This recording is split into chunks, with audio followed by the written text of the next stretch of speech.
બનાસકાંઠા જિલ્લામાં નરેગાના એસઓ તરીકે ફરજ બજાવતા ગ્રામ પંચાયતોમાં કોન્ટ્રાક્ટરનું કામ કરતા હોવાનું લોકમુખે ચર્ચા। બનાસકાંઠા જિલ્લામાં ઓગળ તાલુકાના માંડલા ગ્રામ પંચાયતના સરપંચ મીડિયા સમક્ષ ઠાલવી પોતાની વેદના છેલ્લા 4 વર્ષ જેટલો સમય ગ્રામ પંચાયત નવી બાંધવા માટે નરેગામાં કામગીરી સોંપાઈ પણ હજુ સુધી પૂર્ણ થઈ નથી। ટૂંક સમયમાં અમારો સરપંચનો હોદ્દો પૂરો થવાનો હોવાથી સરકાર આવા કર્મચારી અને કોન્ટ્રાક્ટરની તપાસ કરી પંચાયતનું કામ પૂર્ણ કરાવે તેવી મીડિયા સમક્ષ કરી માંગ। અહેવાલ રામજીભાઈ રાયગોર।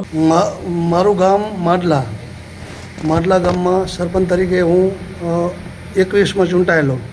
જ્યારે 22માં પંચાયત ચાલુ કરી આજ દિન સુધી એનું કામ પૂર્ણ થયેલું નથી અને હવે મારે ફક્ત 6 મહિના રહ્યા છે અને છતાં પંચાયતનું કામ પૂર્ણ ના થાય એ કોઈ યોગ્ય નથી।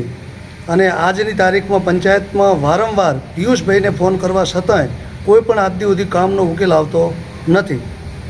જેમ બને એમ આ સરકારને વિનંતી કે અમારું કામ જેમ બને એમ જલ્દી પંચાયતનું કામ પૂર્ણ થાય અને અમારા હાથે રિબિન કપાય તો યોગ્ય ગણાય। બસ।